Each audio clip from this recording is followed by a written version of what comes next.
A foolish husband divorced his pregnant wife because of his mistress's lies, but he regretted it after she vanished. Welcome to Mr. Peter Stories, my dearest and most cherished story readers. A very happy new year to each one of you.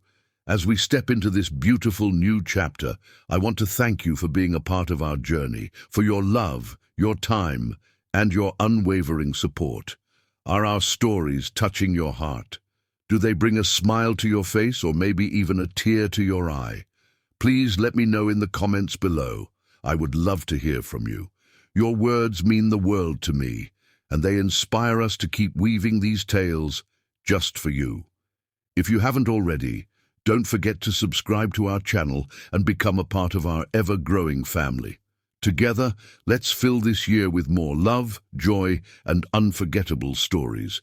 Now, without further ado, let's dive into today's story. Get comfortable, open your heart, and let the magic unfold. The morning sun painted golden streaks across the mahogany floors of the black residence, a Victorian brownstone that stood proudly among Manhattan's most coveted addresses. Balfour Blue Black stood at the bay window of his bedroom, watching the first leaves of autumn dance across their meticulously maintained garden. At 42, he had achieved what most would consider the American dream, yet it wasn't the material success that made his heart swell with pride. It was the sound of his wife's gentle breathing behind him, still lost in peaceful slumber. Nia Adama Black was everything he had ever dreamed of, and more. Her reputation as one of New York Presbyterian's finest pediatric surgeons was legendary, but it was her soul that had captured him 7 years ago. That fateful night at the hospital charity gala, she had stood out not for her stunning appearance in midnight blue, but for the way she spoke passionately about revolutionizing pediatric care in underserved communities.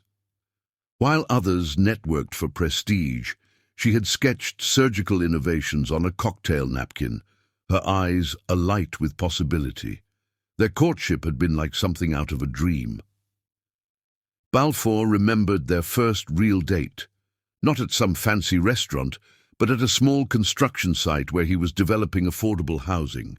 She had worn boots with her designer dress, asking intelligent questions about load-bearing walls and sustainable materials. By the end of the evening, they had sat on exposed beams, sharing cold pizza and drawing up plans to include a children's clinic in the building's design. That was the moment he knew she was the one. The sound of stirring sheets pulled him from his reverie. Nia sat up, her dreadlocks, now streaked with the faintest hints of silver, cascading over her shoulders. "Good morning, architect of my dreams," she murmured, her voice still husky with sleep. The morning light caught the deep umber of her skin, making her glow like burnished gold. Even after 7 years of marriage, the sight of her took his breath away. "Good morning, healer of tiny hearts," he replied, crossing the room to sit beside her. It was their ritual, these quiet moments before the world demanded their attention. His firm, Black & Associates, had grown from a small startup to one of Manhattan's most sought-after architectural practices, featured in every major design magazine. Just last month, Architectural Digest had done a spread on their home, praising the seamless blend of Victorian charm and modern innovation. But none of that compared to the simple joy of these morning moments with Nia. She reached for her tablet, already checking patient updates. Her dedication never ceased to amaze him. Last week, she had performed a groundbreaking surgery on conjoined twins, a procedure that had made headlines across the medical community. Yet here she was, checking on every patient with the same care she would give her own child. The thought made his heart skip a beat. They had been trying for a baby for the past 2 years, riding the emotional roller coaster of fertility treatments and disappointments. Nia had handled it with characteristic grace, but he had seen the toll it took on her. The quiet tears when she thought he was asleep, the way she lingered in the nursery they had optimistically designed together. "Bal," she said suddenly, her tablet forgotten in her lap. There was something different in her voice that made him turn sharply. Her eyes were shining with unshed tears, but her smile, oh, her smile could have lit up all of Manhattan during a blackout. "I have something to tell you." His heart stopped, then started again at double speed. He knew that look, had dreamed of that look. "Naya?" he whispered, hardly daring to hope. She reached into her bedside drawer and pulled out a small white stick. His hands trembled as he took it, vision blurring as he saw the two clear lines. "We're having a baby," she said, voice thick with emotion. "I wanted to be sure before I told you. I had Dr. Chen run the blood work yesterday. We're really having a baby, Bal." The tears came freely then, 7 years of love and 2 years of longing crystallizing into this perfect moment. He gathered her in his arms, feeling the strength in her lithe frame, the miracle of their child growing beneath her heart. They stayed that way for a long time, whispering dreams and plans, his hands protective over her still flat stomach. Later that morning, as Nia prepared for her shift at the hospital, Balfour sat in his home office, staring at the family photo wall they had created. Space had been deliberately left for the children they hoped to have. Now, finally, they would fill that space. He opened his laptop, already planning modifications to the nursery design. Everything had to be perfect for their miracle. His phone buzzed with a calendar reminder. New client meeting at 10 a.m. He smiled, thinking how he would share the good news with his team afterward. They were family too, in their own way. The reminder showed the client's name, Lara Jackson, Luxury Beachfront Property Development. It was just another meeting, another client, another day in his perfect life. He had no way of knowing that when Lara Jackson walked through his office door, she would bring with her the seeds of destruction for everything he held dear. No way of knowing that his perfect life was balanced on a knife's edge, about to fall into an abyss of his own making. Looking back, he would remember this morning as the last moment of pure, unalloyed happiness. The last moment before doubt and desire began their insidious dance through his life. The last moment before he started down a path that would cost him everything he held dear. But for now, he was simply Balfour Blue-Black, successful architect, devoted husband, and father-to-be, standing at the peak of his perfect life. For now, the morning sun still painted everything in shades of gold, and the future stretched out before him like an architect's dream, full of possibility and promise. For now, love was still enough, and truth was still simple, and happiness was still a thing he could hold in his hands without fear of it slipping away. His phone buzzed again. 10 minutes until the meeting with Lara Jackson. He straightened his tie, checked his reflection, and headed for the office, carrying Nia's joy like a talisman in his heart. The perfect life they had built together was about to face its greatest test, and he was utterly unprepared for the storm that was coming. Chapter 2. The Temptress. The Black and Associates conference room had never felt smaller than it did the moment Lara Jackson walked through its glass doors. She moved like liquid silver, each step deliberate and graceful in Christian Louboutin heels that clicked against the marble floors with hypnotic precision. Balfour found himself standing straighter, adjusting his tie, an unconscious gesture that would later haunt his memories. "Mr. Black," she purred, extending a manicured hand. Her emerald eyes caught the morning light, flashing like cut gems. "Or may I call you Balfour? Your reputation precedes you." Her voice carried hints of southern honey, warm and sweet, with an undertone that reminded him of aged bourbon. He gestured toward the presentation materials he'd prepared, trying to maintain professional distance. "Please, have a seat, Miss Jackson. I've reviewed your preliminary requirements for the Hamptons property." But as she settled into the chair beside him, not across the table as most clients would, a subtle scent of jasmine and something darker, more exotic, wrapped around him like invisible silk. Call me Lara, she smiled, leaning closer to examine the drawings. Her dark hair fell in a perfect curtain, brushing against his arm. Everyone does. She paused, studying the preliminary sketches with an intensity that both impressed and unsettled him. You know, these are exactly what I imagined. It's almost as if you've been reading my mind. The meeting stretched from its scheduled hour into 2, then 3. Lara's vision for her beach house was ambitious, a modernist dream of glass and steel that would rise from the dunes like a mirage. But it was her personal stories that kept Balfour engaged, each one seeming to echo his own experiences with uncanny precision. I always believed architecture could change lives, she mused, now perched on the edge of his desk as they reviewed material samples. That's why I started my foundation. We build schools in developing countries. It was exactly the kind of project Balfour had dreamed of pursuing, something that combined his skills with genuine social impact. He found himself sharing his own dreams, ideas he'd never even told Nia. I've always wanted to do more than just luxury projects, he admitted. Sometimes I feel trapped by success, you know? Like I've built this perfect life, but somewhere along the way I lost something essential. Lara's eyes softened with understanding. The cage is still a cage, even if it's made of gold, she murmured, her fingers brushing against his hand as she reached for a material sample. The touch sent an electric current through his body, followed immediately by a wave of guilt. His phone buzzed, a text from Nia.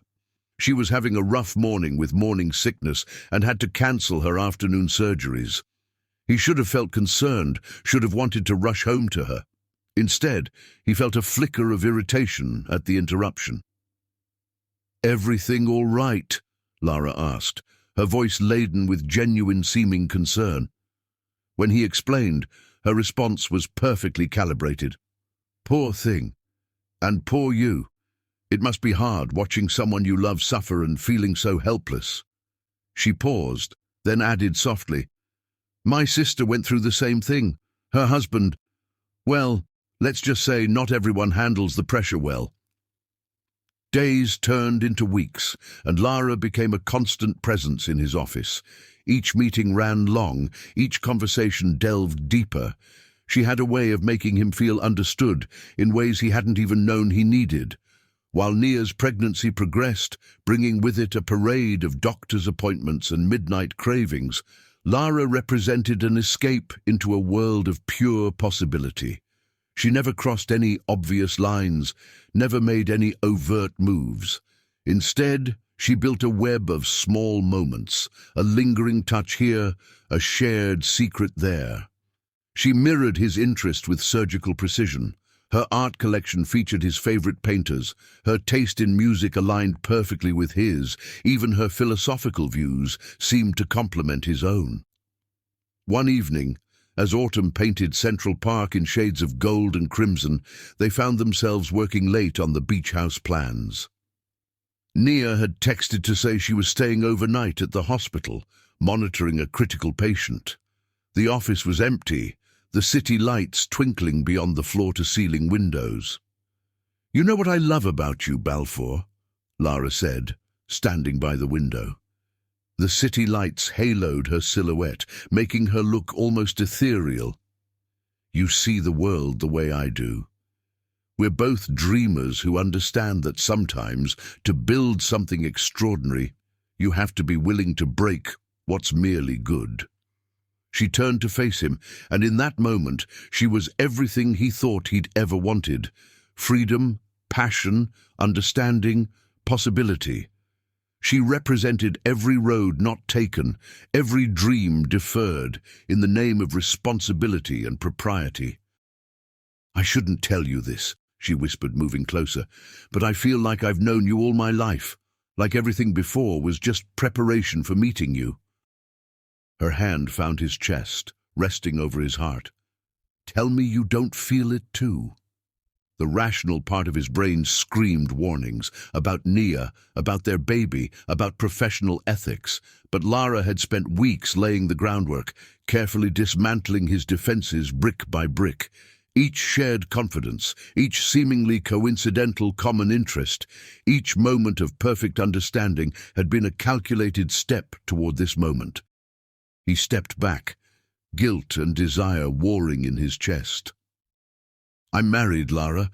We can't—" "I know," she interrupted, her voice thick with emotion that seemed genuine but wasn't. "God, I know, and I respect that. I respect her. But Balfour—" She let the sentence hang, heavy with unspoken possibilities. That night he drove home in a daze, his wedding ring feeling suddenly heavy on his finger. Nia was still at the hospital, their bedroom dark and empty. He stood in the nursery they'd planned together, running his hands over the half-finished mural of stars and moons. Everything in his life had seemed so certain this morning. Now, standing in the dark, he felt the first tremors of an earthquake that would soon destroy everything he held dear. His phone buzzed, another text from Lara. "Sweet dreams, architect of dreams, tomorrow's another day." Each word was carefully chosen, innocent enough to be explained away, yet laden with meaning that made his heart race. He didn't respond, but he didn't delete the message either. And in that small decision, the first brick of his perfect life began to crumble. The temptress had laid her foundation, and the real destruction was yet to come. In the darkness of his perfect home, Balfour Blue Black stood at a crossroads, unaware that every step toward Lara was a step toward an abyss from which there would be no return. Chapter 3. The Web of Lies. The December rain pelted against the office windows like tiny bullets, matching the staccato rhythm of Balfour's heartbeat as he stared at the manila envelope on his desk. Lara sat perched on the edge of his leather sofa, her usual confidence replaced by what appeared to be genuine concern. The clock on the wall ticked past midnight, each second echoing in the empty office like a funeral bell. "I've been struggling with whether to tell you this," Lara began, her voice trembling with carefully manufactured emotion. She hadn't planned to stay late, at least that's what she claimed. But here she was, still in her designer suit from their client meeting, her emerald eyes shadowed with what looked like genuine distress. "I care about you too much to keep silent." Balfour's fingers traced the edge of the envelope, fear and curiosity warring in his chest. The past few weeks had been increasingly strained at home. Nia had been distant, working longer hours, taking calls that she stepped out of the room to answer. He'd told himself it was normal. She was a busy surgeon, after all, and pregnancy was changing their dynamics, but there had been moments, tiny fragments of doubt that he couldn't quite shake. "What is this about, Lara?" His voice sounded strange to his own ears, thick with apprehension. Outside, a flash of lightning illuminated the Manhattan skyline, casting dramatic shadows across the room. She stood, moving to the window, her silhouette outlined by the city lights below. "Last week, I was having lunch at the Peninsula. I wasn't going to say anything, but—" She turned to face him, and in the dim light, he could see tears glistening in her eyes. "I saw Nia there. She wasn't alone." The words hung in the air like smoke, acrid and suffocating. Balfour's hand tightened on the envelope. "She had a medical conference last week. She told me—" "The conference was cancelled," Lara interrupted softly. "I checked. Open the envelope, Balfour. You deserve to know the truth." With trembling fingers, he pulled out a stack of glossy photographs. The first showed Nia entering the Peninsula, dressed in the blue dress he'd bought her for their anniversary. The second caught her embracing a man in the lobby, Dr. Marcus Chen, her colleague from the hospital. The third showed them entering an elevator together, his hand on the small of her back. "There's more," Lara whispered, now standing behind his chair. Her perfume, jasmine and something darker, enveloped him as she leaned over his shoulder. Keep looking. More photos followed. Nia and Marcus at a cafe he didn't recognize, their heads close together in intimate conversation. Nia leaving a brownstone in Brooklyn late one evening, Marcus watching from the doorway. Each image was like a dagger to Balfour's heart, each one perfectly staged to tell a story of betrayal. The dates, he muttered, noticing the timestamps. These go back months. Before the pregnancy. The implication hit him like a physical blow, making him lean back in his chair, gasping for air. Lara's hands found his shoulders, squeezing gently. I hired a private investigator, she admitted. After I saw them at the peninsula, I couldn't bear to see you being deceived like this. The PI tracked their meetings, at least twice a week, sometimes more. Always when you're working late. Memories began to resurface, taking on new and horrible meanings. Nia's late-night emergency surgeries, the mysterious text messages, the way she sometimes seemed distant during their intimate moments, the fertility struggles that had preceded this miracle pregnancy. Marcus Chen, Balfour said, the name bitter on his tongue. He's her supervisor on the pediatric ward. They've worked together for years. Even as he spoke, other memories surfaced. The way Marcus looked at Nia during hospital functions, their easy laughter at staff parties, the inside jokes he'd never quite understood.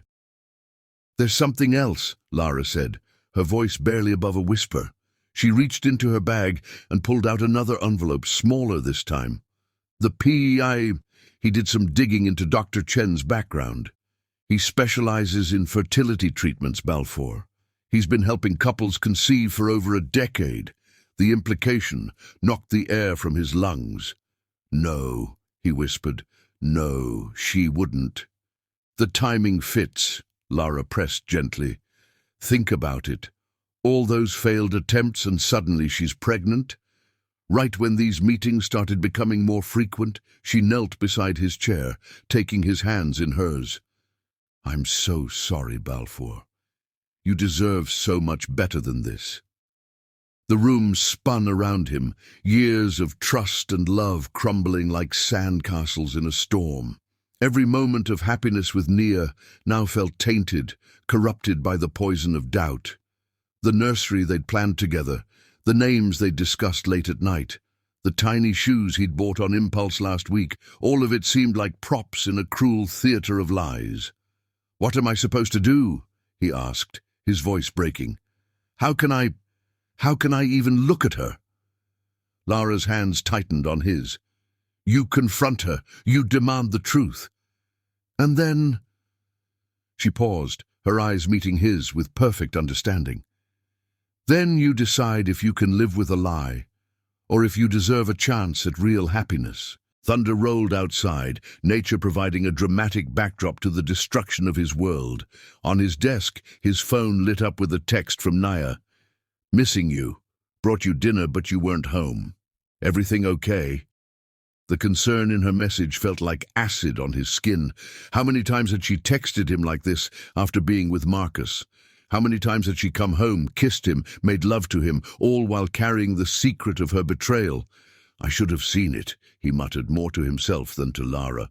All the signs were there. We never want to see the betrayal of those we love, Lara replied, her voice thick with emotion. It's why they can hurt us so deeply. She stood, gathering her things. I should go. You need time to process this. But Balfour... She paused at the door, silhouetted against the night sky. Remember that you're not alone. Whatever you decide, I'm here for you. After she left, Balfour sat in his darkened office for hours, the photographs spread before him like tarot cards foretelling the death of his marriage.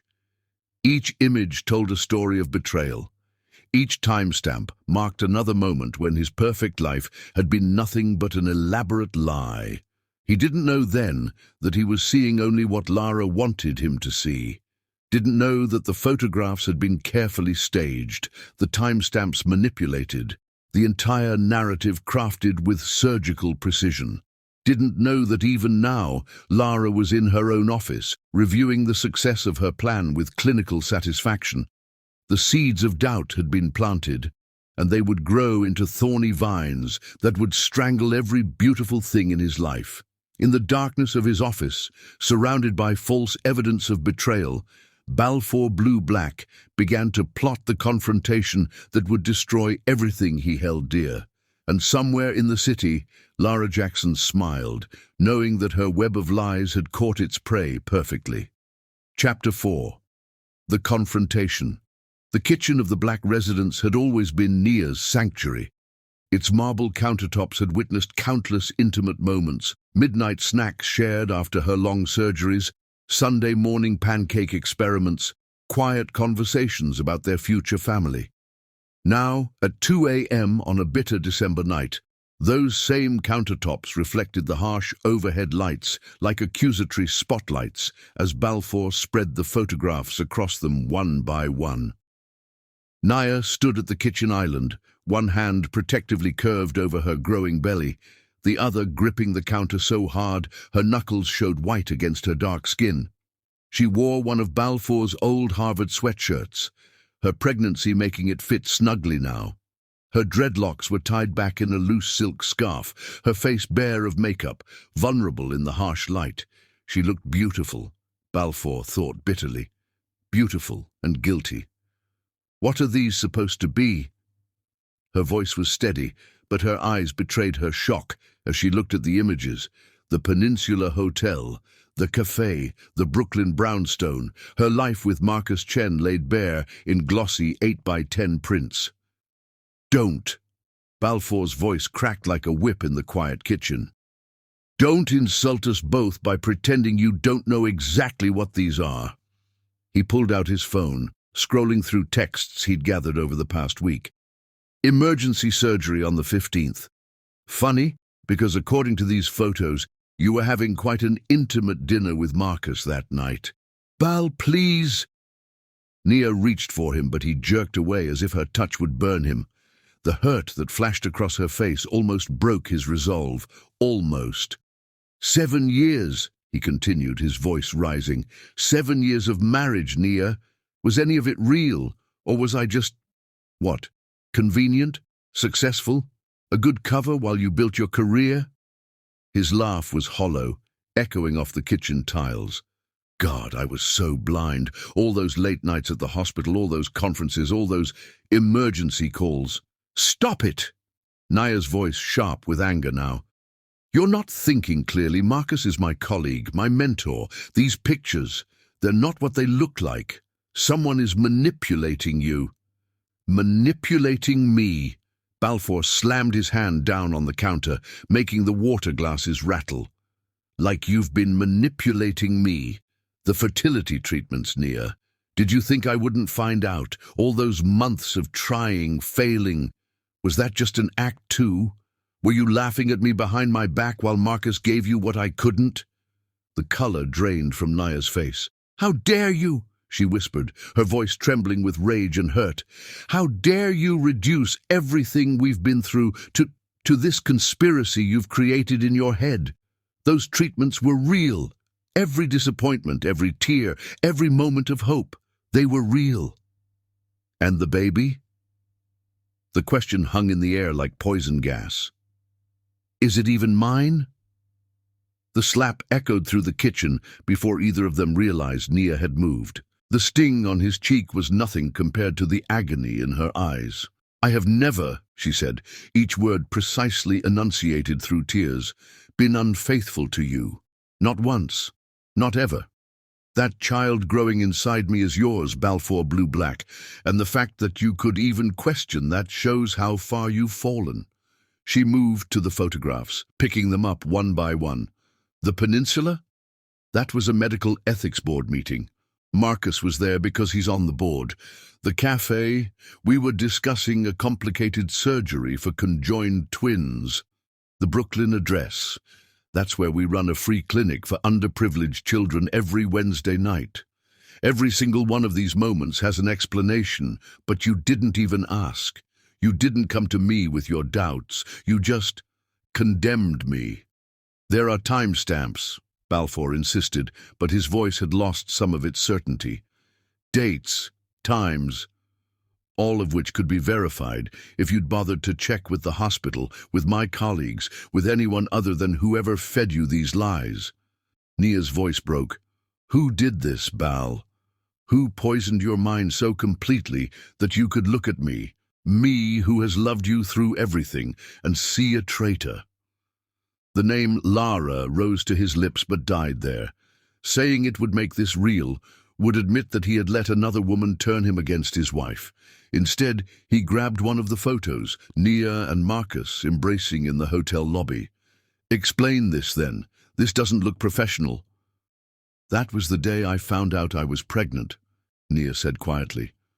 Marcus had just confirmed the blood tests. I was so happy, so excited to tell you. I hugged him in gratitude. He's been our fertility specialist for 2 years, Balfour. He's been fighting for this baby alongside us the whole time. The room seemed to tilt on its axis. Memories rushed back. Marcus at their fertility consultations, his steady optimism, his genuine joy when treatments showed promise. But then other images intruded. Lara's concerned face, her carefully presented evidence, her gentle suggestions of betrayal. I don't. Balfour stumbled back, gripping the counter for support. If what you're saying is true. If? Nia's voice was ice now. If, after 7 years, after everything we've built together, you need proof of my faithfulness, while you've been working late with your new client, I've been creating life. While you've been pulling away from me, I've been fighting morning sickness and mood swings and the terror of another miscarriage. And now you stand in our kitchen, in the home we built together, and accuse me of the one thing I could never do. She moved to the window, staring out at the city lights. Who are you, Balfour? Because the man I married would never do this. The man I married would have trusted me enough to ask questions before making accusations. The man I married. Her voice broke. The man I married loved me. I do love you, he whispered, but the words sounded hollow even to his ears. No, Nia said softly, turning to face him. Love doesn't do this. Love doesn't take carefully crafted lies over years of truth. Love doesn't assassinate trust without a trial. She touched her belly gently. This baby deserves better than a father who could believe such things about its mother. What are you saying? Fear crept into Balfour's voice. I'm saying that I don't recognize you anymore, and I won't raise our child in a home where trust is so fragile it can be shattered by a few photographs and whispered allegations. She moved toward the door, then paused. When you remember who you are, who we were, you know where to find me. But until then, I can't be here watching you destroy everything we built on the say-so of someone who clearly wants to tear us apart. Nia, wait. But she was already moving up the stairs, her footsteps echoing through their suddenly too empty home. Balfour stood in the kitchen, surrounded by the wreckage of his accusations. The photographs seemed to mock him now, their evidence suddenly flimsy in the face of Nia's raw truth. But Lara's poison had done its work too well. Even as doubt crept in, suspicion lingered like a cancer in his heart. Upstairs, he could hear Nia moving around their bedroom, drawers opening, closet doors sliding, the sounds of a life being packed away. He should go up there, he thought, should stop her, should apologize, should fight for their marriage. Instead, he stood frozen, paralyzed by pride and confusion and the lingering effects of Lara's careful manipulation. When Nia came down 30 minutes later with a small suitcase, her eyes were dry, but her face was set in lines of grief that aged her a decade. I'll be at my sister's, she said quietly. When you're ready to trust me again, really trust me, not just say the words, you can find me there. But Balfour. She paused at the door, one hand still on her belly. Don't wait. Too long. Some things, once broken, can never be repaired. The door closed behind her with a soft click that sounded like the end of the world. Balfour stood in their perfect kitchen, surrounded by false evidence and real consequences, as the first light of dawn began to paint the sky in colors that looked like bruises. He had just driven away the one person who had never betrayed him, and he had no idea how to fix what he had broken. His phone buzzed. A text from Lara. "Thinking of you. Here if you need me." The words glowed on his screen like embers, ready to burn what remained of his marriage to ashes. And in the growing light of morning, Balfour Blue-Black began to understand that he had just made the biggest mistake of his life, but he was still too blind to see the puppet strings that had guided his every move. Chapter 5. The Irreversible Decision. The divorce papers lay on the marble kitchen counter like a bomb waiting to detonate. They had arrived by courier that morning, crisp and pristine in their manila envelope, each page tagged with yellow signs indicating where signatures were needed. Balfour stared at them through a haze of scotch, his third of the morning, though the grandfather clock in the hall hadn't yet struck noon. 2 weeks had passed since Nia walked out. 2 weeks of silence, broken only by terse messages through their lawyers. She hadn't returned his calls, hadn't responded to his texts. Her sister, when he'd tried to visit, had closed the door in his face with a look of such contempt it had physically staggered him. "It's for the best," Lara's voice drifted from the living room, where she'd made herself at home over the past week. She claimed she was there to support him, to help him through this difficult time. She moved through his house like a ghost, rearranging things subtly. A photo turned face down here, a memento moved to a drawer there, each small change erasing another trace of Nia's presence. Balfour picked up the divorce petition, his eyes blurring over the legal language. Nia was asking for nothing. No alimony, no share in his firm, not even the house they'd lovingly restored together. All she wanted was sole custody of their unborn child, with his parental rights contingent on a DNA test after birth. The words felt like acid in his throat.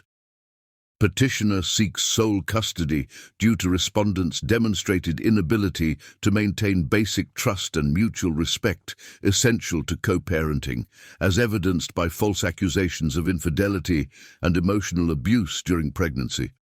"She's trying to manipulate you," Lara said softly, appearing at his shoulder like a shadow. Her hand found his, warm against his cold fingers. "Using the baby as leverage." Classic move. Her perfume, jasmine and darkness, wrapped around him like a shroud. "Maybe she's right," he muttered, pushing away from the counter. The room spun slightly, scotch and lack of sleep making his movements unsteady. "Maybe I should have trusted..." "Trusted what?"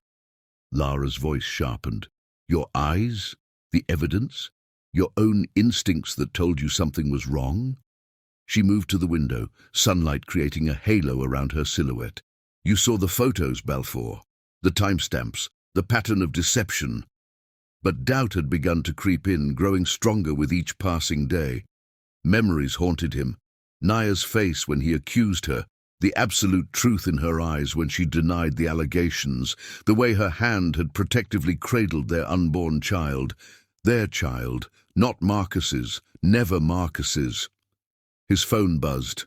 Another message from his lawyer. "Dr. Chen has provided hospital records confirming his role as your fertility specialist. All meetings documented were medical in nature. Suggest reviewing strategy." "More manipulation," Lara cut in before he could finish reading. "They're closing ranks, protecting one of their own. You know how the medical community works." She moved closer, her hand finding the nape of his neck, fingers working at the tension there. "Don't let them gaslight you, darling. You know what you saw." But did he? The photographs that had seemed so damning now felt orchestrated. The timestamps that had proved betrayal now seemed suspiciously perfect. Even Marcus Chen's reputation, which Lara had painted as questionable, was being defended by every colleague he'd contacted. "I need to think," he muttered, pulling away from Lara's touch. "I need to clear my head." "What you need," Lara said firmly, "is to sign these papers and begin healing. Every day you delay is another day she wins, another day she gets to play the victim." She picked up a pen, his favorite Mont Blanc, a wedding gift from Nia, and held it out. "End this, Balfour. End it now." He took the pen, its weight familiar yet strange in his hand. The clock struck noon, each chime like a funeral bell. Somewhere in the city, Nia was probably at the hospital, saving children's lives, their own child growing beneath her heart. A heart he had accused of betrayal based on, what? Photos that could be explained, meetings that had legitimate medical purposes? "Wait," he said, the pen hovering over the signature line. "I should talk to her first. One more time. Face to face." Lara's expression flickered, frustration quickly masked by concern. "And let her manipulate you again?" "She's had 2 weeks to coordinate stories with Marcus, to fabricate evidence, to... She's my wife." The words exploded from him, echoing off the kitchen tiles. "The mother of my child. I owe her at least—" "You owe her nothing," Lara hissed, mask slipping for just a moment. "She betrayed you, humiliated you, made you question your own worth as a man. And now you want to crawl back to her?" Something in her tone made him look up sharply. For just a moment he caught a glimpse of something in her eyes. Calculation, perhaps, or triumph barely concealed. But then she softened, reaching for him. "I'm sorry, I care about you too much to watch you let her hurt you again." The pen felt heavier with each passing second. Outside, a winter storm was gathering, dark clouds rolling in from the harbor. The kitchen grew darker, shadows lengthening across the marble counter where their life together would end with a single signature. "Sign it," Lara whispered, pressed against him now, her breath warm on his neck. "Sign it and be free. Free to start over, free to find real love, free to be with someone who truly understands you." The implication hung in the air between them, heavy with promise and possibility. And in that moment, looking into Lara's emerald eyes, Balfour made the decision that would haunt him for years to come. With 3 strokes of the pen, he signed away his marriage, his family, his future. The moment the pen left the paper, Lara's arms wrapped around him. "You did the right thing," she murmured. "Now we can begin." But even as she kissed him, even as he tried to lose himself in her embrace, a voice in the back of his mind screamed that he had just made the biggest mistake of his life. The storm broke outside, rain lashing against the windows like tears, as if the heavens themselves were weeping for what he had destroyed. Later that evening, after Lara had gone home, Balfour stood in the nursery they had planned together. The half-finished mural of stars and moons seemed to mock him now. He ran his fingers over the tiny clothes Nia had already bought, each one chosen with such love and hope. His phone buzzed one final time, a text from Nia's sister. "She's gone, left the city. Don't try to find her. You've done enough damage." The message was followed by a photo. Nia's wedding ring left on their bedside table, catching the light one last time before being consigned to memory. As night fell over Manhattan, Balfour Blue Black sat alone in a nursery that would never welcome his child, surrounded by the wreckage of his perfect life. And somewhere in the city, Lara Jackson raised a glass to her success, her web of lies having accomplished exactly what she had planned all along. The divorce papers would be filed in the morning, setting in motion a chain of events that would lead to years of regret and searching. But for now, in the darkness of his empty home, Balfour could only stare at his reflection in the window, wondering when exactly he had become the kind of man who would throw away everything he loved for a lie told with emerald eyes and a voice like honey. Chapter 6. The First Cracks. Spring came to Manhattan like a fever dream, cherry blossoms carpeting Central Park in pink snow, while Balfour watched from his office window. a glass of bourbon untouched on his desk. 3 months had passed since he signed the divorce papers. 3 months since Nia vanished from his life, taking their unborn child with her. 3 months of trying to convince himself he'd made the right choice. Lara had moved into the brownstone 2 weeks after the divorce was finalized, bringing with her an army of decorators who stripped away every trace of Nia's presence. The warm, earthen tones that had made their house a home were replaced by cool greys and sterile whites. Modern art replaced family photos. Even the kitchen, Nia's beloved sanctuary, had been gutted and rebuilt to Lara's specifications. "It's about new beginnings," she'd said, watching contractors tear out the vintage tiles Nia had lovingly selected. "We can't build our future in the shadow of your past." But lately, something about her voice had begun to sound different. The honey-sweet tone that had once seemed so sincere now carried undertones he couldn't quite identify. It started with small things, a dinner with her foundation's board members that had supposedly raised millions for schools in developing countries. Except when he'd mentioned it to his firm's charitable giving department, they couldn't find any record of the foundation's existence.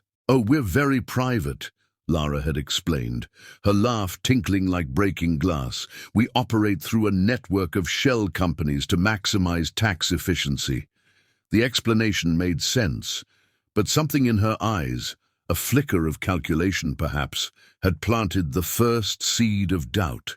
Then came the beach house project, the reason they'd met in the first place. The plans had been approved, contracts signed, but every time construction was about to begin, Lara would demand changes, each revision more extensive and expensive than the last.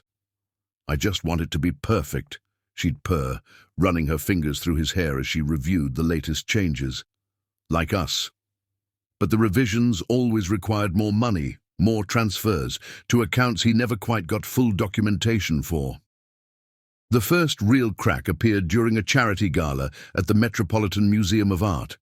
Lara had been holding court among Manhattan's elite, charming them with stories of her international philanthropy work. Balfour had stood proudly at her side until he overheard a conversation that made his blood run cold. "Lara Jackson," an elderly socialite had whispered to her companion. "That's not her name. I knew her as Lauren Jenkins in Palm Beach. She was engaged to my nephew until his accounts were mysteriously drained." When confronted, Lara had an explanation ready. "A jealous ex-fiancé spread horrible rumors about me.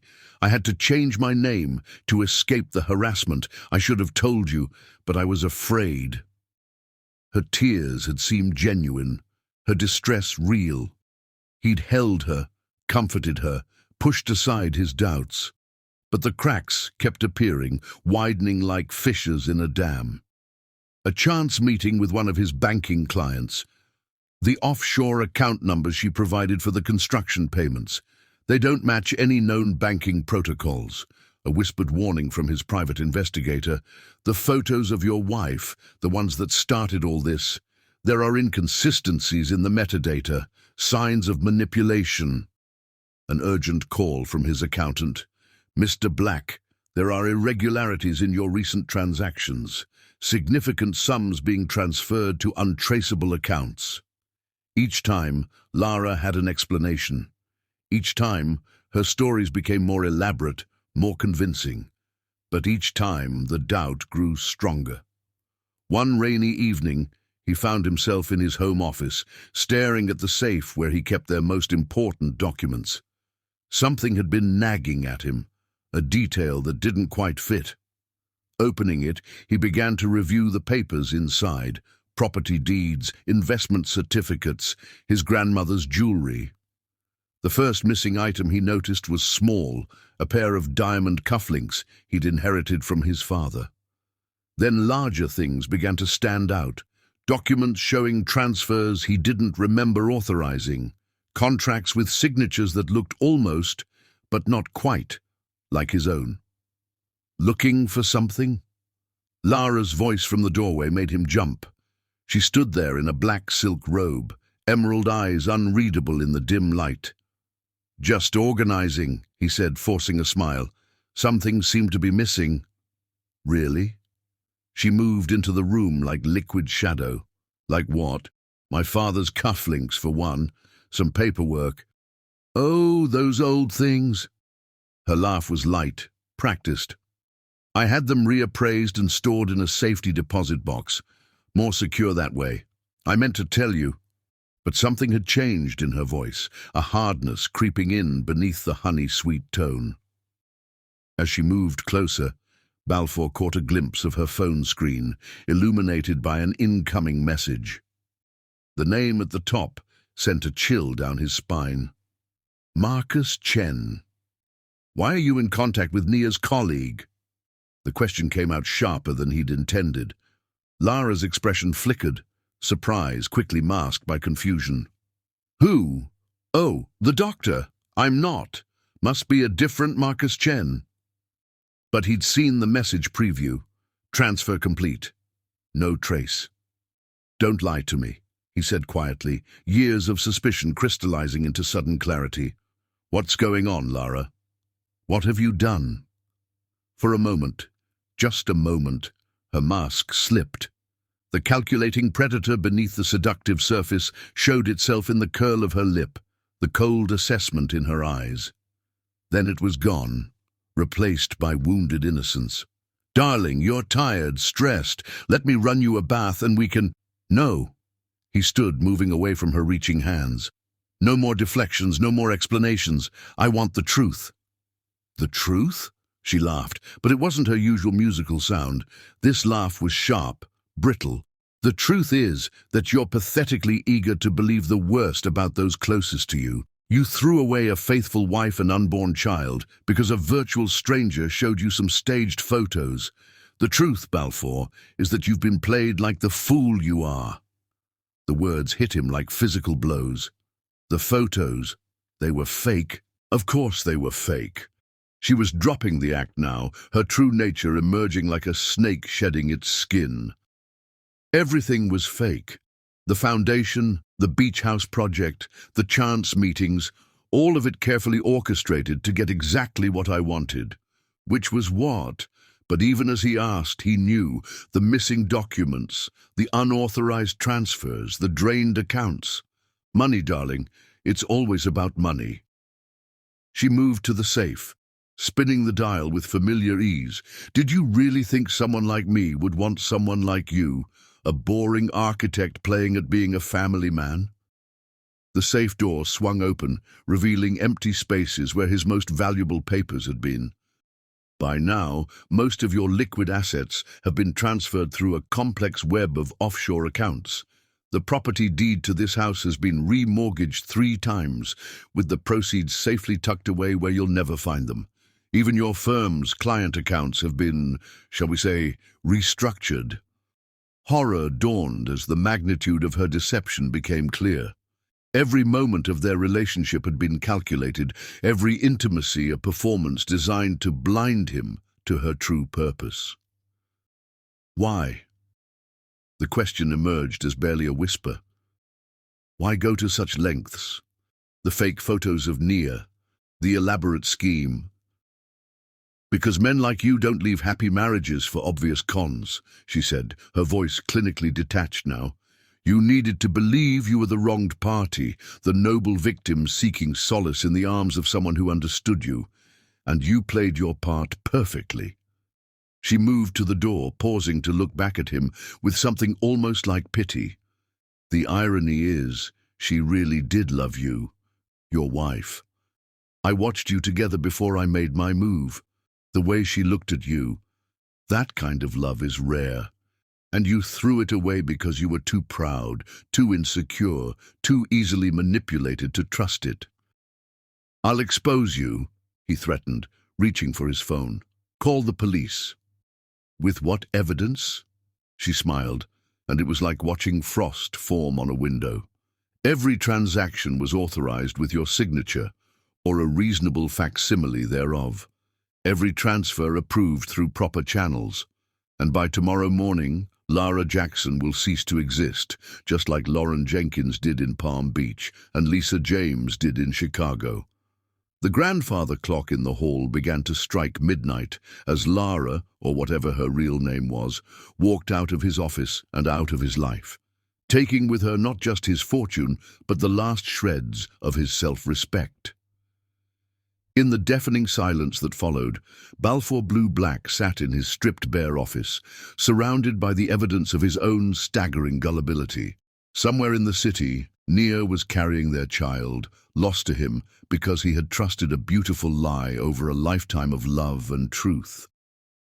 The first cracks had appeared too late, and now everything, his marriage, his fortune, his future, lay in ruins at his feet. And in the darkness of his empty home, the weight of his mistakes finally brought him to his knees, broken by the realization that he had destroyed his perfect life for a ghost who had never really existed at all. Chapter 7. The vanishing dawn found Balfour still in his office, surrounded by the wreckage of his life. The safe stood open like a wound in the wall, its emptiness a testament to his folly. His phone had been ringing non-stop since 6 a.m., his accountant, his lawyers, his bank's fraud department. Each call brought new revelations of the devastation Lara had wrought. Mr. Black, his primary accountant's voice trembled with barely contained panic. She didn't just take liquid assets, she somehow gained access to your firm's escrow accounts. Client deposits, project funds, all gone, transferred through a series of offshore shells we can't trace. The morning sun painted his office in shades of gold, just as it had that day months ago when Nia had told him about the baby. The memory hit him like a physical blow, her joy, her trust, their shared dreams of the future, all sacrificed on the altar of Lara's deception. His security team had swept the house, finding evidence of her methodical planning. Hidden cameras in his office, key loggers on his computers, even a sophisticated device that had recorded his safe's combination. She had been gathering information from the very beginning, each intimate moment, just another opportunity to steal more of his secrets. "It gets worse," his head of security reported, standing in the doorway with a thick folder.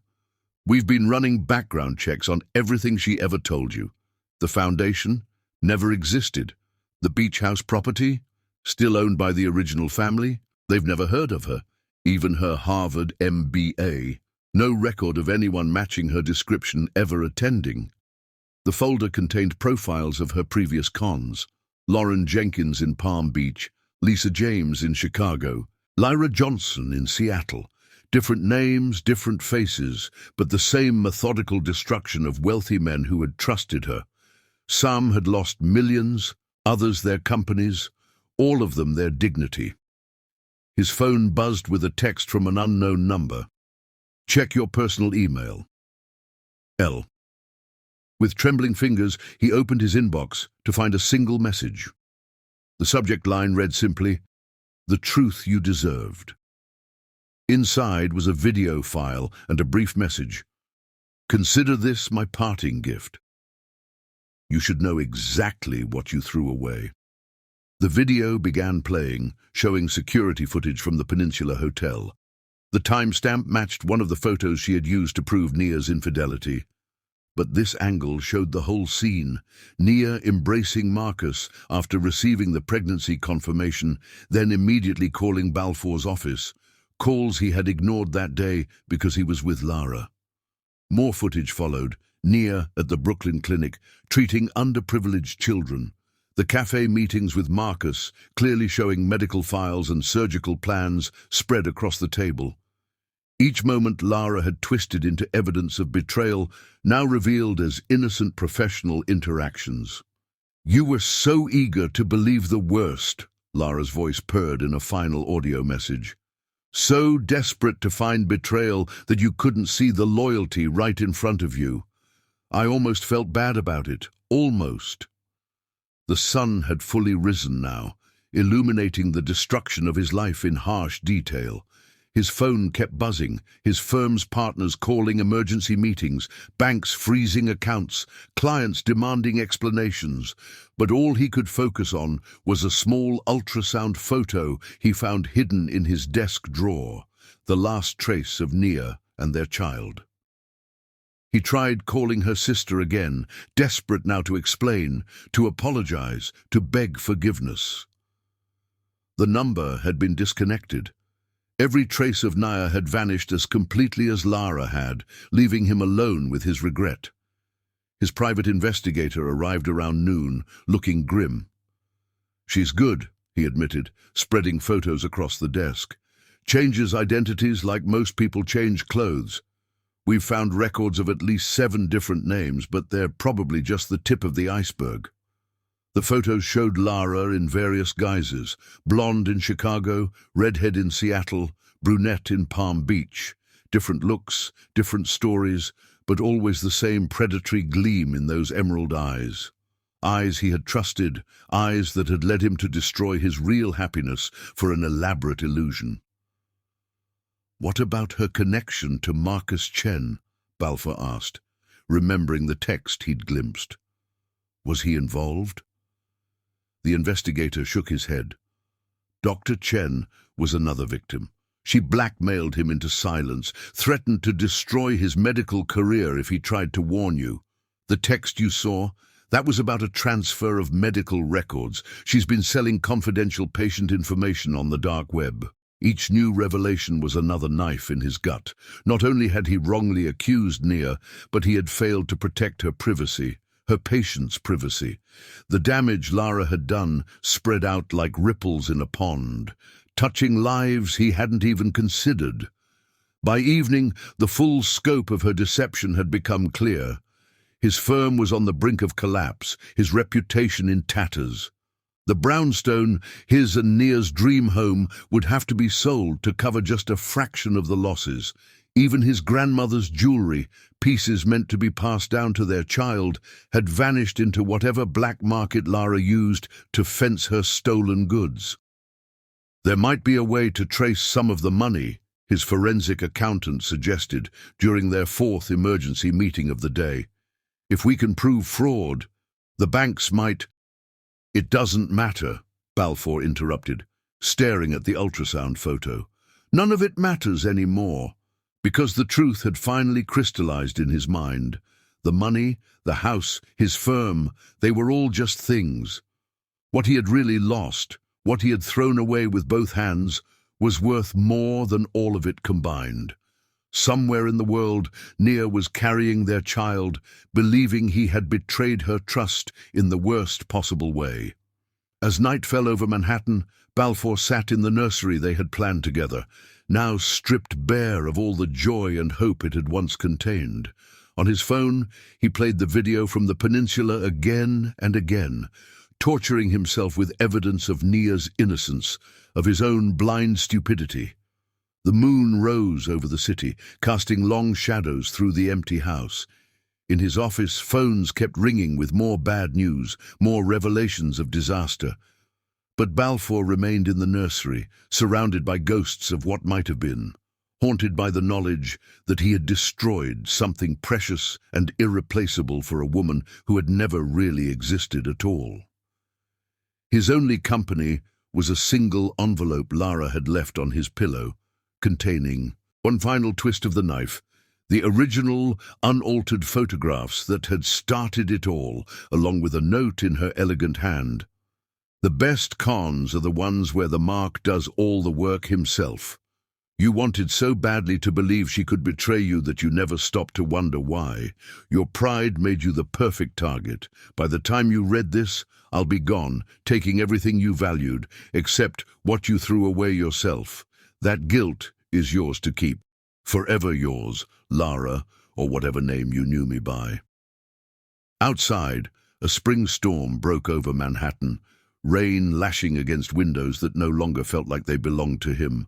Thunder rolled across the sky like mocking laughter as Balfour Blue-Black sat alone in an empty nursery, surrounded by the ruins of 2 lives, the one Lara had stolen and the one he had destroyed, all by himself. Chapter 8. The search summer blazed across Manhattan like a fever, but Balfour barely noticed the heat. His world had narrowed to a single obsession: finding Naya. The brownstone had been sold, his firm transferred to his partner's control, his life reduced to a Spartan apartment filled with maps, files, and the growing evidence of his futile search. "She's good at disappearing," Devon Marshall, his third private investigator, admitted as they reviewed the latest dead ends. "Changed hospitals, no forwarding address. Her medical license is still active, but it's registered through a proxy service. Even her sisters moved, left no trace." The investigation board that dominated his living room wall told the story of 6 months of failure. Red strings connected photos, documents, and possible sightings, each one leading nowhere. Nia had vanished as completely as if she'd never existed, taking their unborn child, who would be nearly due now, with her. "What about Marcus Chen?" Balfour asked, staring at a photo of the doctor who had tried to warn him.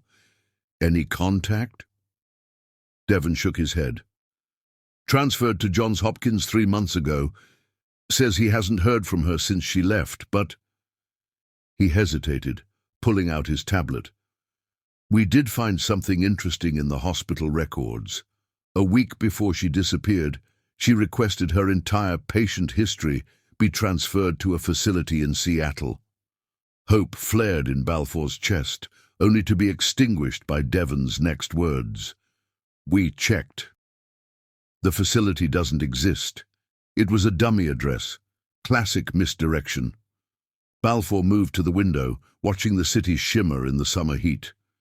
His reflection showed a man he barely recognized, unshaven, haunted, the polish and precision of his former life replaced by desperate determination. His phone buzzed, another call from his lawyers about Lara's devastation of his finances, but he ignored it.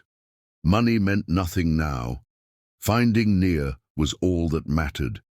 He remembered their last conversation in this room, her words echoing in his memory. "Don't wait too long. Some things, once broken, can never be repaired." Had she known, even then, that she would vanish? Had she given him one last chance to choose truth over lies? "There's something else," Devon said quietly, pulling out a thick folder. "We've been tracking unusual activity in pediatric surgical departments across the country. 3 months ago, a new surgeon joined a children's hospital in Portland. The credentials are different, the name is different, but the surgical techniques described in the hospital's documentation." Balfour snatched the folder, heart pounding. The surgeon, listed as Dr. Sarah Williams, had performed a series of innovative procedures Nia had pioneered. The photo in the hospital's staff directory showed a woman with short cropped hair instead of Nia's distinctive dreadlocks. But the eyes— "Book me on the next flight to Portland," he ordered, already reaching for his phone.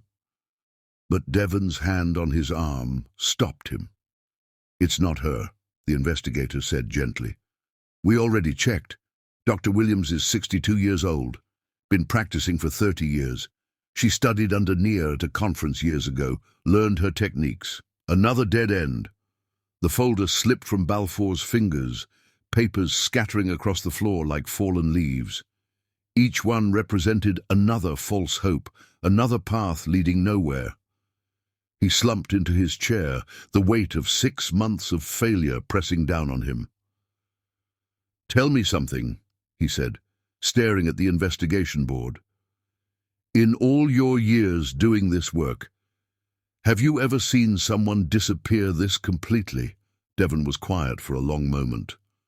"Once," he finally admitted, "a witness in a federal case, had the full resources of the U.S. Marshals behind her disappearance, which makes this unusual." "What do you mean?" "Nia didn't just disappear. She vanished with surgical precision, if you'll pardon the pun. Every trace removed, every connection severed, every possible trail obscured. This isn't just someone running away. This is someone with help. Professional help. The implication hung in the air between them. Someone had helped Nia disappear. Someone with resources, with expertise in making people vanish. But who? And more importantly, why?" The answer came 3 days later in the form of a hand-delivered letter from Marcus Chen. Inside was a single sheet of hospital letterhead, dated the day after their confrontation in the kitchen. Dear Doctor, Adama, given the circumstances and the potential risks to your safety, I've contacted the individuals we discussed. They're prepared to help, no questions asked. The foundation will cover all expenses. Consider it repayment for the lives you've saved. Whatever you decide, know that you have my full support. Marcus. The foundation. Not Lara's fake charity, but a real organization that helped victims of domestic abuse and financial fraud disappear. Balfour had heard whispers of its existence during his investigation of Lara's other victims. They had resources, connections, and a perfect record of helping people vanish without a trace. She thought she was protecting herself, Balfour whispered, the truth finally dawning. From Lara, from me, from everything I let into our lives. His phone rang, a number he didn't recognize. For a moment, hope flared again, but it was just another lawyer, another demand for statements about Lara's fraud. He let it go to voicemail, his attention caught by something in the scattered papers on the floor. It was a printout of Nia's last known hospital schedule, the one from the week before she disappeared. Most of it was routine surgeries and consultations, but one entry stood out, a meeting with a social worker from a domestic violence shelter. She was planning it, he realized, the pieces finally falling into place. Even before I signed the divorce papers, she knew Lara would destroy everything, and she was making sure she'd be safe when it happened. Devon gathered his things, preparing to leave. Want me to keep looking? Balfour stared at the investigation board, at the maze of red strings leading nowhere, at the ultrasound photo that was his last connection to his child. For the first time in 6 months, he saw his search for what it really was. Not just futile, but selfish. No, he said quietly, no more searching. Because he finally understood. Nia deserved to be free. Free from the man who had doubted her, free from the chaos Lara had brought into their lives, free to raise their child in peace and safety. His desire to find her was just another form of the selfishness that had destroyed their marriage.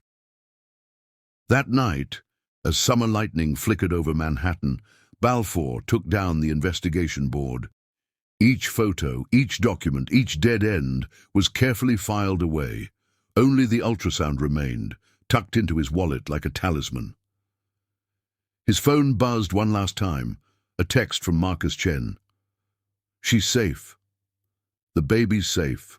Let that be enough. And in the darkness of his empty apartment, Balfour Blue Black finally accepted that some searches weren't meant to succeed. Sometimes love meant letting go. Sometimes redemption meant accepting that the person you've wronged deserves a life free from your presence. Outside, the city continued its endless rhythm, indifferent to his pain. Somewhere in that vast world, Nia was building a new life, preparing for the birth of their child. And though it broke what remained of his heart, Balfour knew that letting her stay vanished was the first truly unselfish thing he'd done since Lara walked into his office that autumn day. Chapter 9. The Letter. 5 years passed like a sentence served, each day marked by regret and remembrance. Balfour had rebuilt some semblance of a life from the ashes Lara left behind, though his architectural firm never recovered its former glory. He now worked primarily on community projects, hospitals, schools, women's shelters, a form of penance that felt hollow but necessary. The envelope arrived on a crisp October morning, just as the leaves in Central Park were turning the same golden color as Nia's eyes.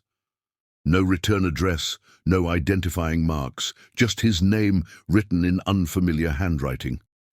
He found it tucked among his regular mail, innocent-looking, yet somehow charged with possibility. His hands trembled as he opened it, not daring to hope, not daring to believe. Inside was a single photograph, its edges slightly worn, as if it had been handled many times before being sent. The image struck him like a physical blow. A little girl, maybe 5 years old, leaning over a birthday cake decorated with ballet slippers. Her skin was a perfect blend of his and Nia's, her eyes unmistakably his, but her smile, that radiant, joy-filled smile, was all Nia. The cake had 5 candles, 5 years, one for each year he'd missed, one for each year of birthdays, first words, first steps he would never witness. He turned the photo over with shaking fingers, finding a single line written in what he now recognized as Marcus Chen's handwriting. Her name is Hope. Hope. The name they had discussed late one night, curled together in their bed, dreaming of their future. Nia had loved it for its simplicity, its meaning. He had agreed, never knowing how prophetic that name would become. Hope was all he had left now. He called in sick to work, something he hadn't done in years, and spent the day studying every detail of the photograph. Hope wore a purple tutu, her hair in 2 puffs secured with ribbons. Behind her, he could make out fragments of a room, wooden floors, pale blue walls, a window with sunshine streaming through, no clues to location, nothing that could identify where they lived, but evidence that they were happy, that they were thriving. The party decorations were elaborate. Someone had gone to great effort to create a perfect ballet-themed celebration. That was Nia all over, he thought with a pang. She had always believed in making moments special, in celebrating the small joys as well as the large ones. Other details emerged as he studied the photo. A small scar on Hope's elbow. Had she fallen? Who had comforted her? A missing front tooth, her first, had the tooth fairy visited. A butterfly necklace that looked handmade. A gift from Nia. A school project. Each detail was a reminder of all he had missed, all he had thrown away. His phone buzzed. Marcus Chen's number, long dormant but never deleted. His heart raced as he answered. "She doesn't know I sent it," Marcus said without preamble. "And she can't know, but I thought you deserved to see what you helped create, even if you can't be part of her life." "She's beautiful," Balfour whispered, touching the photo gently. "Is she... are they..." "They're happy," Marcus assured him. "Nia's doing groundbreaking work. Hope is thriving. They have a good life." "Does she..." Balfour's voice caught. "Does Hope know about me?" The silence on the other end was heavy with meaning. "She knows she has a father who isn't part of their lives. That's all she needs to know right now. And Nia, has she..." He couldn't finish the question. Has she found someone else? Has she given Hope a new father? "That's not something you get to know," Marcus said gently but firmly. "You lost that right 5 years ago. I'm only calling because I remember how much you wanted this child, how much you loved her before Lara poisoned everything. I thought maybe knowing she exists, that she's happy and healthy, maybe that would help." Balfour stared at the photograph, at his daughter's radiant smile. "Thank you," he managed, "for sending this, for watching over them, for ... "Don't thank me," Marcus interrupted. "I'm not doing it for you. And Balfour, don't try to find them. This isn't an invitation to restart your search. It's just a moment of grace. Accept it for what it is." The line went dead, leaving Balfour alone with the photo and his thoughts. He spent hours that day writing letters he knew he'd never send, to Nia, apologizing for every moment of doubt, every harsh word, every betrayal large and small. To Hope, trying to explain how a man could love his unborn child so deeply and still destroy any chance of being her father. Evening found him in his study, the photo propped against his computer screen as he worked. He began researching trust funds, ways to provide for Hope's future without interfering in her life. It wasn't much, but it was something he could do, some small way to be a father, even if she never knew. His lawyer arrived close to midnight, summoned by an urgent call. Together, they drafted the documents. A trust that would activate on Hope's 18th birthday, managed by a neutral third party. He poured everything he had into it, his savings, his investments, the proceeds from selling his remaining properties. The lawyer advised against such a complete divestment, but Balfour was adamant. "I wasn't there to give her birthday presents," he explained, signing the papers with a steady hand. "Couldn't help with scraped knees or missing teeth or first days of school, but I can give her a future. It's the least I owe her." The lawyer left with the documents, promising to set everything in motion. Balfour remained in his study, the photo his only companion as the city lights twinkled beyond his window. He thought about Hope's name, about the hope she represented, not for reconciliation or forgiveness, but for the simple knowledge that something beautiful had emerged from the wreckage of his mistakes. He touched the photo one last time before carefully placing it in his wallet, next to the old ultrasound image he'd carried for 5 years. 2 pictures of his daughter, before and after, promise and fulfillment, what might have been and what was. Somewhere in the world, Hope was sleeping in her pale blue room, perhaps dreaming of ballet and birthday cake, blissfully unaware of the father whose heart had just been simultaneously healed and broken by proof of her existence. And in his quiet study, Balfour Blue-Black finally understood that sometimes love meant accepting that you could cherish someone deeply while knowing you would never be part of their life. The city hummed outside his window, its rhythm unchanged by his personal earthquake. But inside everything was different. He had a daughter named Hope, and she was happy, healthy, and loved. For now, for always, that would have to be enough. His phone lit up with a text from Marcus. "Delete my number. Don't try to contact them. Let her grow up in peace." Balfour did as instructed, erasing this last tenuous connection to his former life. But he kept the photo close, a reminder that even in the depths of his greatest mistake, something miraculous had been created. Hope lived up to her name, carrying within her all the promise and possibility he had once thrown away, and all the grace he would spend the rest of his life trying to deserve. Chapter 10. The Redemption. The Children's Hope Foundation took shape in the winter of Balfour's 6th year without Nia and Hope, rising from the ashes of his former life like a phoenix born of regret and redemption. The organization's mission was simple yet profound, to help victims of fraud and manipulation rebuild their lives, with a special focus on supporting single parents and their children. The irony wasn't lost on him that he had become what Lara had pretended to be, the founder of a legitimate foundation doing real work in the world.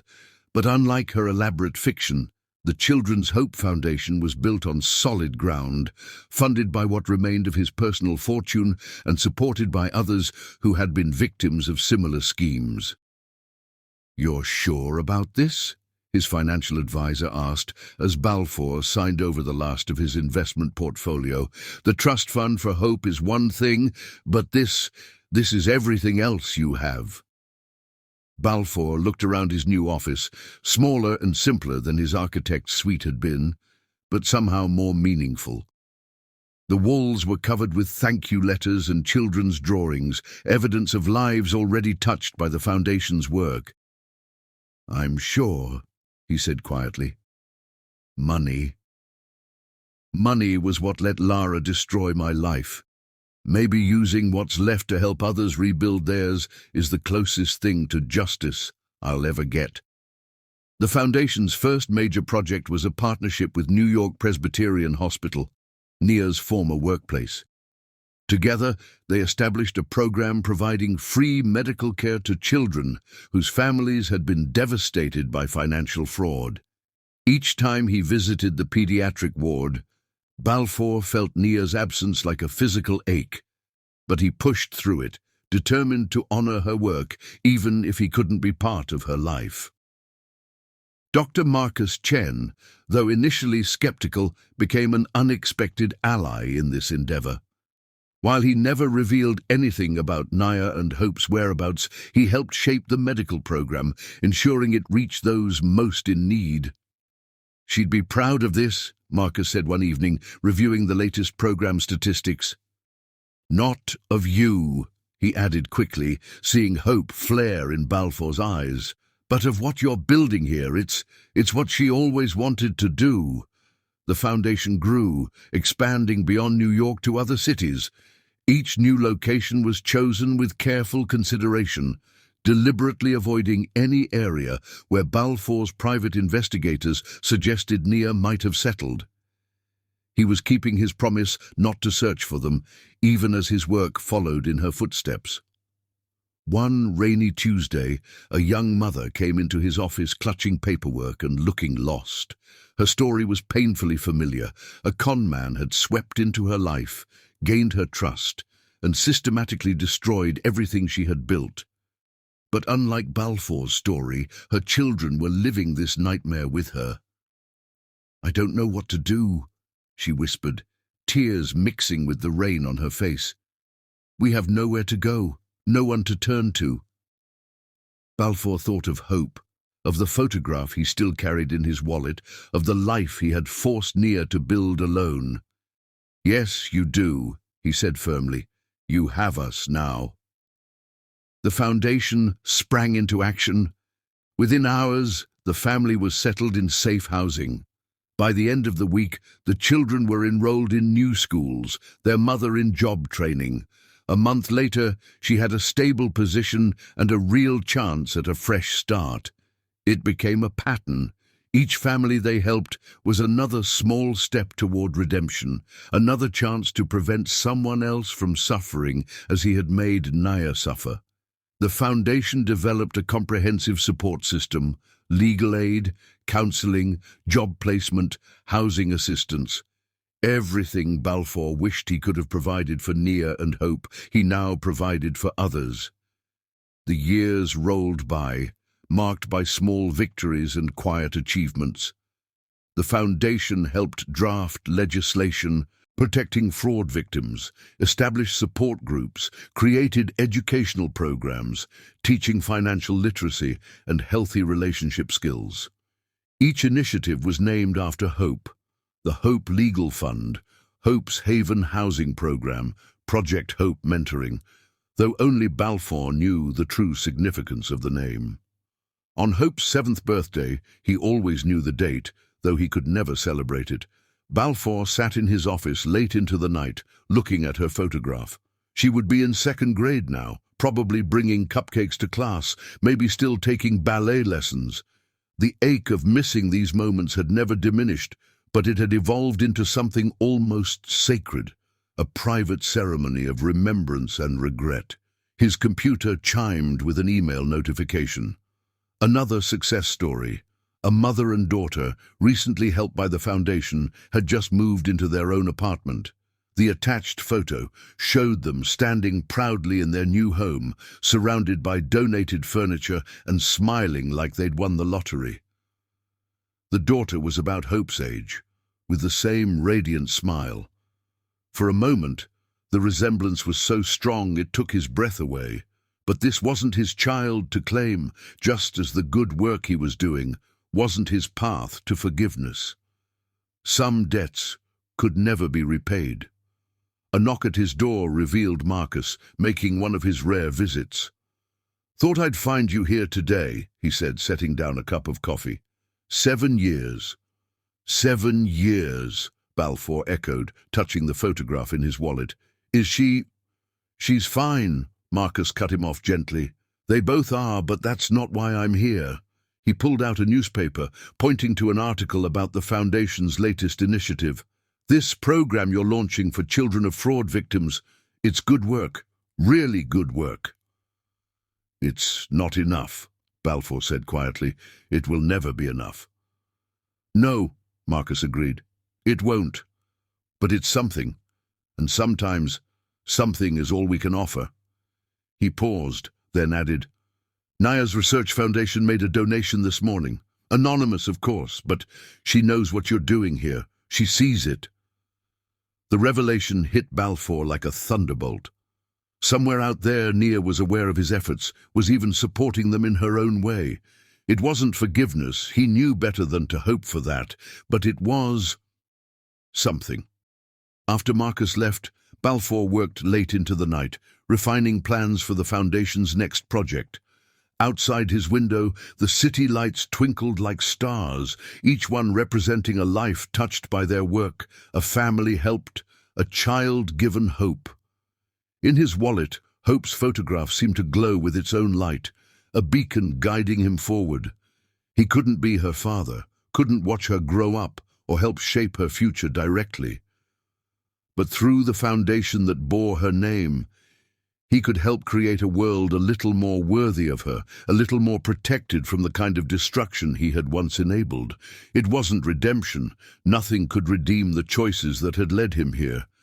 But it was purpose, meaning, a way to transform regret into action and guilt into positive change. And on nights like this, when the weight of his mistakes threatened to crush him, that purpose was enough to keep him moving forward, one helped family at a time. His phone buzzed with a text from an unknown number. Marcus had a new phone. The donation, she said, to make sure it helps other children find their own hope. Balfour read the message through tears, understanding the double meaning. Somewhere out there, his daughter was living up to her name, inspiring hope not just in him, but in countless others who would never know her story. And though he could never be part of her life, he could spend the rest of his own making sure her namesake foundation brought that same hope to others. It wasn't the redemption he had dreamed of, but it was the redemption he had earned. And as he turned back to his work, Balfour Blue Black finally understood that sometimes the best way to honor lost love was to transform its lesson into something larger than yourself. Chapter 11. The Reunion. The Chicago Medical Conference Center buzzed with activity, thousands of healthcare professionals gathering for the annual Pediatric Innovation Summit. Balfour hadn't planned to attend. His foundation's involvement in medical care was usually handled by the board, but a last-minute cancellation had forced his presence.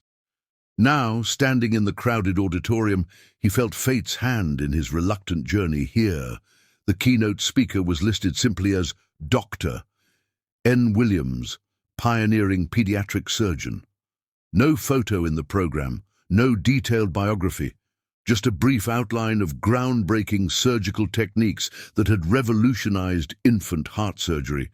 But something about the writing style, the passionate focus on accessibility for underprivileged patients, had struck a chord in his memory. He sat in the back row, half hidden behind a column, as the lights dimmed for the presentation. The crowd fell silent as the speaker approached the podium, and Balfour's world stopped turning. 10 years had left their mark on Nia, but only in the most striking ways.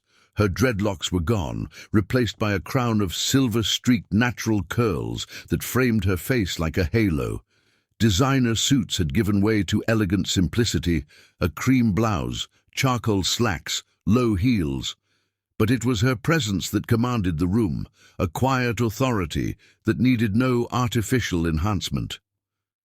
"Good morning," she began, her voice exactly as he remembered it.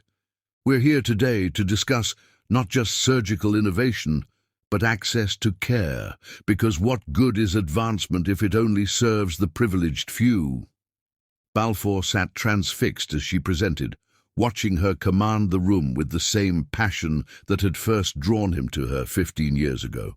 Her surgical techniques were revolutionary, but it was her vision for implementing them in underserved communities that drew the loudest applause. She spoke about hope, the word piercing his heart each time she said it, and about second chances, about how every child deserved not just survival, but the opportunity to thrive.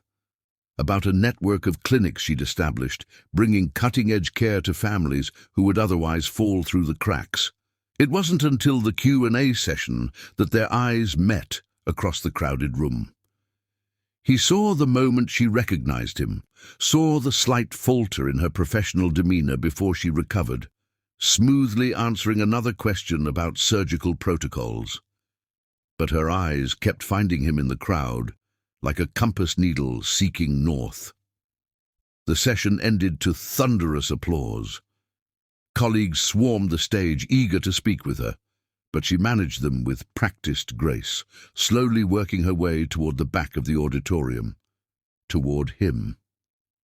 "Hello, Balfour," she said quietly, stopping 3 feet away, close enough to see the fine lines around her eyes, far enough to maintain safe distance. "Hello, Nia," he replied, her real name feeling like a prayer on his lips. "Or should I say Dr. Williams?" A ghost of a smile touched her lips. "You always were good at figuring things out." Eventually, the words carried no bitterness, just a statement of fact. "Your work." He gestured to the presentation screen, still showing her final slide. "It's remarkable. You're changing lives." "So are you," she said, surprising him. "The Children's Hope Foundation. Very subtle naming choice, by the way." He flushed, but before he could respond, they were interrupted by an eager resident with questions about the presentation. Nia handled it smoothly, but Balfour caught her glancing at her watch. "You have somewhere to be," he said. It wasn't a question. "Yes." She hesitated, then added, "Hope has a ballet recital this afternoon. I never miss them." The casual mention of their daughter's name hit him like a physical blow. "She's still dancing?" Nia's expression softened slightly. "Every chance she gets. She's quite talented." Another pause, another check of her watch. Then, surprising them both, "Would you like to get coffee? I have an hour before I need to leave for the recital." The hotel cafe was quiet. Most conference attendees still in sessions. They sat at a corner table, 2 steaming cups between them, like a neutral zone in contested territory. "You look well," he offered, studying the subtle changes time had wrought. "The silver suits you." "Earned every strand," she replied, stirring her coffee absently. "Single motherhood while building a medical practice, it ages you quickly." The guilt must have shown on his face, because she shook her head. "That wasn't meant as an accusation, Balfour. Just a fact. We all made our choices." "I made the wrong ones," he said quietly. "Every possible wrong one." "Yes," she agreed simply. "You did.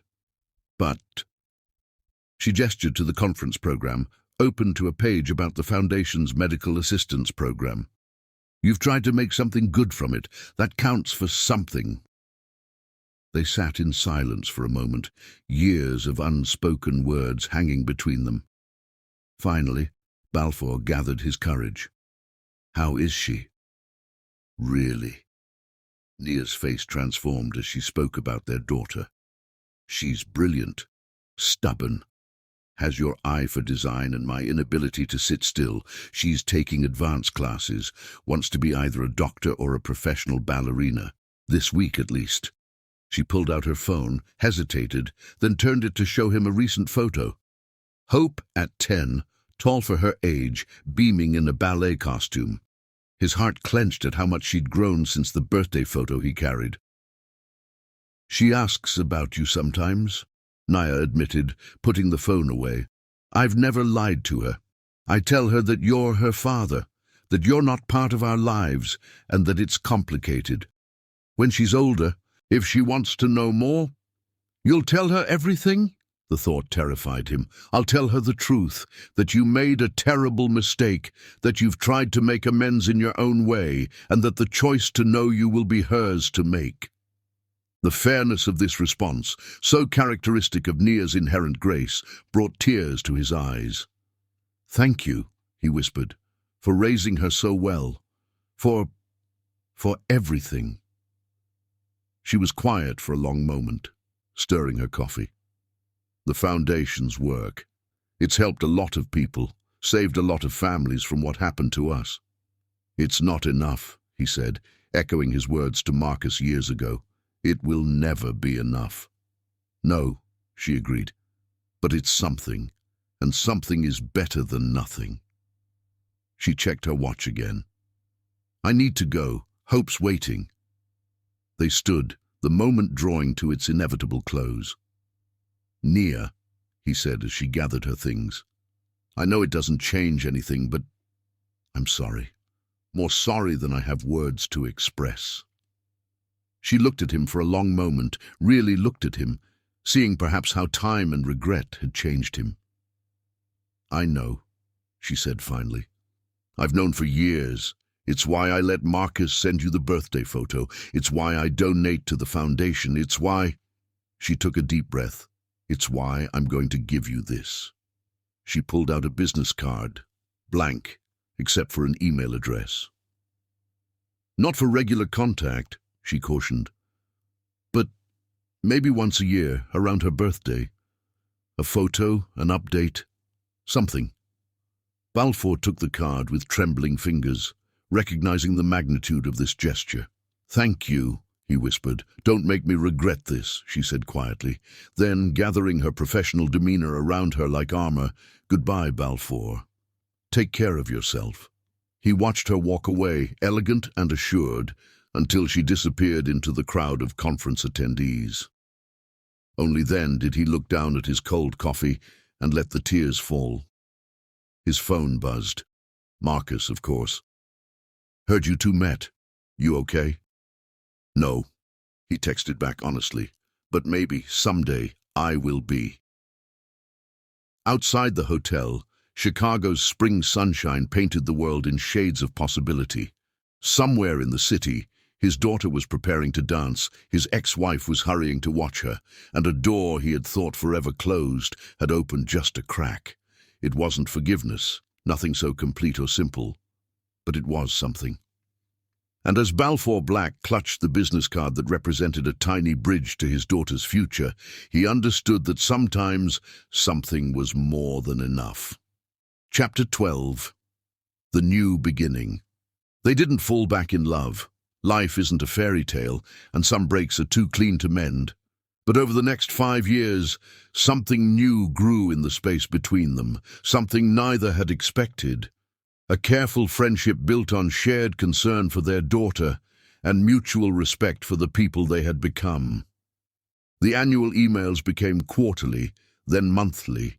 Each message from Nia brought new glimpses of Hope's life. Honor roll certificates, ballet recital programs, science fair victories. Balfour saved every photo, every update, building a paper chronicle of the daughter he watched grow from afar. Hope turned 15 on a golden autumn day, the same age Balfour had been when he first dreamed of becoming an architect. The email from Nia that day was different from the others. She asked about you again, not just the usual questions, but real ones, about who you are, what you do. I told her about the foundation, about the families you've helped.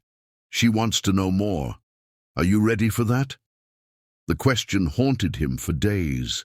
Was he ready? Could anyone be ready to explain to their child why they had chosen doubt over trust, lies over truth? But Hope deserved answers, even if they were painful ones. His response was simple. Whatever she wants to know, I'll tell her the whole truth, no matter how much it hurts. The meeting was arranged for neutral ground, a quiet cafe in Boston, where Hope was attending a summer dance program. Balfour arrived an hour early, his heart thundering in his chest as he waited. When the door chimed, he looked up to see Nia entering first, followed by a tall teenager who made his breath catch. Hope had his height, his eyes, but everything else, her grace, her presence, the thoughtful way she studied him, was pure Nia. She wore her hair in intricate braids, a dancer's posture evident in every movement as she approached his table. "Hello," she said simply, sliding into the seat across from him. "I'm Hope." "I know," he managed, his voice rough with emotion.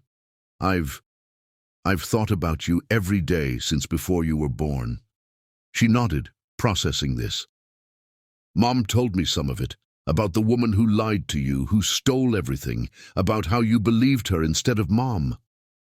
No accusation in her voice, just a statement of facts. "But I want to hear your side. I want to understand." For the next 2 hours, as Nia sat quietly at a nearby table pretending to work on her laptop, Balfour told his daughter everything. The whole ugly truth of his mistakes, his regrets, his attempts at redemption. Hope listened with remarkable poise, asking occasional questions that cut to the heart of matters with teenage directness. "Were you ever going to look for me?" she asked at one point. "I wanted to," he admitted, "every day. But your mother deserved better than that. You both did. Sometimes loving someone means respecting their right to be free of you." Hope considered this, stirring her hot chocolate. "The foundation. You named it after me." "Yes, because you gave me hope that something good could come from my worst mistakes. Every child we help, every family we save. It's all because you exist. Mom says you help people who've been hurt like she was, that you try to stop it from happening to others." "I try," he said quietly. "It doesn't make up for what I did, but—" "No!" she interrupted, showing a flash of Nia's directness. "It doesn't. But it matters that you tried, that you're still trying." They talked until the cafe was closing, about everything and nothing. Hope's dreams of becoming a doctor who could dance, her favorite subjects in school, her thoughts on the world. She was brilliant, thoughtful, completely her own person, shaped by Nia's loving guidance, but with an independence that was uniquely hers. As they prepared to leave, Hope hesitated, then pulled something from her bag. "I bring these to all my performances," she said, holding out a pair of worn ballet shoes. "Mom says they were the first ones you bought before everything. They're too small now, but they're still important to me." Balfour stared at the tiny shoes, remembering the day he'd bought them on impulse, dreaming of future dance recitals he would never attend. "You kept them. Mom kept everything you left for me. Said I'd want them someday." Hope squared her shoulders, so like Nia in that moment it hurt. I'd like to invite you to my next recital, if you want to come." The offer hung between them, fragile as a soap bubble. Balfour looked at Nia, who gave a small nod. "I'd be honored," he said softly. "It doesn't fix everything," Hope cautioned, wise beyond her years. "And I'm not ready for regular contact or anything, but maybe we can start somewhere." As they left the cafe, Hope surprised them both by giving him a quick, awkward hug. "Thank you," she whispered, "for telling me the truth, for not making excuses." Watching them walk away, Balfour felt something shift in his heart. Not healing, some wounds were too deep for that, but perhaps understanding. Hope had her mother's capacity for grace, tempered by a wisdom that recognized both the possibility of change and the importance of boundaries. Later that night, alone in his hotel room, he received 2 messages. The first from Hope. "The recital is in December. Mom will send details." The second from Nia. "You did good today. She needed to hear it all, and you gave her that. Thank you."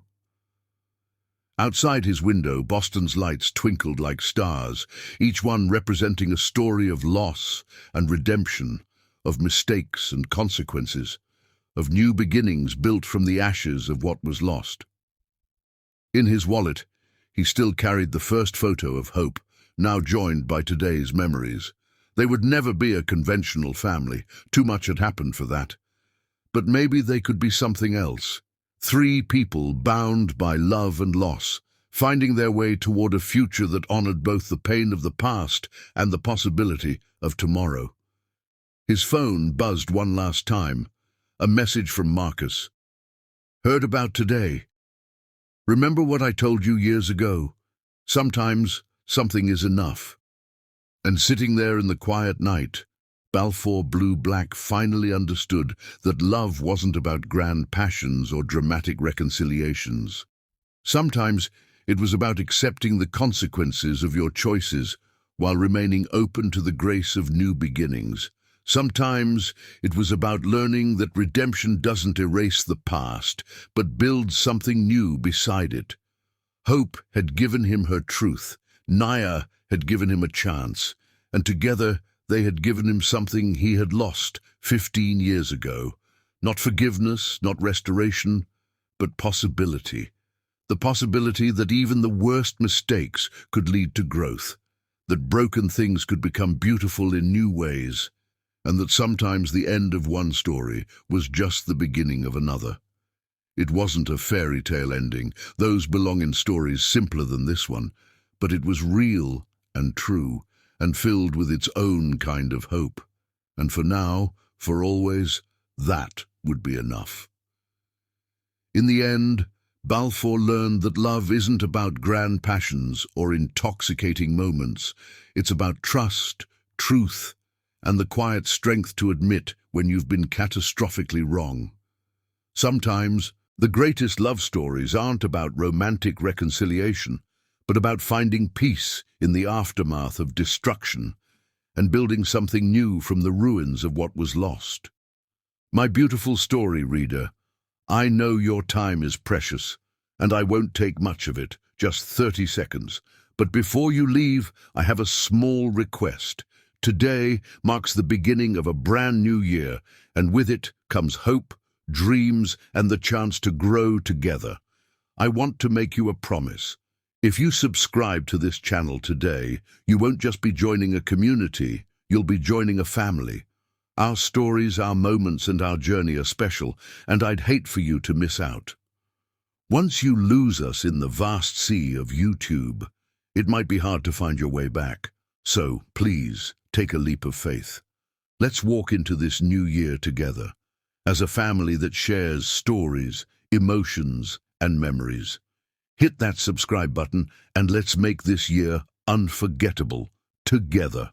You are the heart of this channel, and I promise you'll never regret being part of it. Love you, and good night.